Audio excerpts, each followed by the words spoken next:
people, welcome to my channel again. I'm Roxy. Today I'm going to talk about being bilingual, or how I'm becoming a bilingual person. To start, you need to know that all my life I had English as a subject, as a part of my program of every level of my school. That means from my kindergarten to my university. But when I finished my university and I was looking for my first job, I noticed that most of these companies that they are asking for people to work with them, they are asking for bilingual people, and I asked me at that moment if I was able to speak fluent other language different than mine, that mine is Spanish. But I realized that no, I wasn't able to speak fluent other language. Even all my classes that I had to take on my school, and yeah, but now I am studying English as a formal way, and I go to the university every weekend. I mean Saturdays and Sundays to speak English there, and I can say that I'm really proud of me because now I can understand more the language. Now I can speak more fluent than before.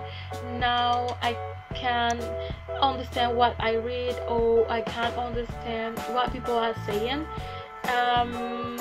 Yeah, so I'm really proud of me, and it's in this part of my life I think that I'm in my childhood with English, because as you know, when you are growing with your parents at your first years of your life, you are like the first year or in the second year, you are learning new words, you are learning new phrases, and you are learning the language, because it's the way that you should to communicate with people from your own country.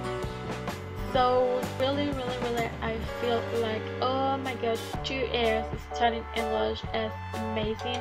I never thought that I would be fluent in a short time. Well, for some people 2 years it could be a long time to study a language or to learn a language, but to me it's good because it's just as a part of your life. It's just when you, as I said, when you are a child, from your 1 and your 3rd year, you are learning new words, and that happened to me with English, so I'm really proud with that.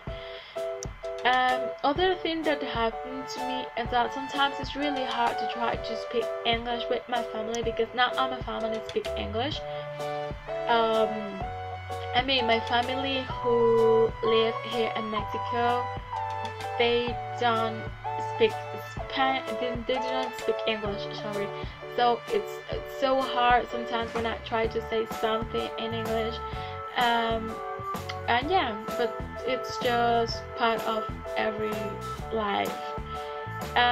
Other thing that it happened to me is that in this point of in this level of English, it's like my brain is like, I don't know how to say it, but my brain is like, when I speak in English it's just in English, or when I speak in Spanish it's just in Spanish. Before to start to study English as a formal word, I used to think first in Spanish, then think the way I should to say it, and then I say it. I used to translate every Spanish word into an English word, but it was really difficult. So now I can say that I think in English when I'm speaking in English. Sometimes I have some mistakes, obviously, because I'm still learning English. I'm not considered a bilingual person because I'm not a bilingual person yet. But in the future, I would like to be a bilingual person. Other thing is that sometimes I forget some words in Spanish and sometimes I forget some words in English, and it's really funny sometimes, especially when I'm talking with my friends or with my family, and sometimes we are talking and it's like, oh, this word I don't remember how to say it. I know the word in English but I know remember how to say it in Spanish. So it's other thing that it's really funny. But yeah, it's part of learning other language, and it's a part of uh, yeah, of learning other language. Other thing that happens to me is that sometimes you suffer of discrimination. Yeah, you suffer discrimination because while you are preparing for being bilingual, other person is like, oh, you are really annoying because you are learning this language, and it's not. It's just because you want to learn more about other cultures, and a good way is to learn the language about these cultures.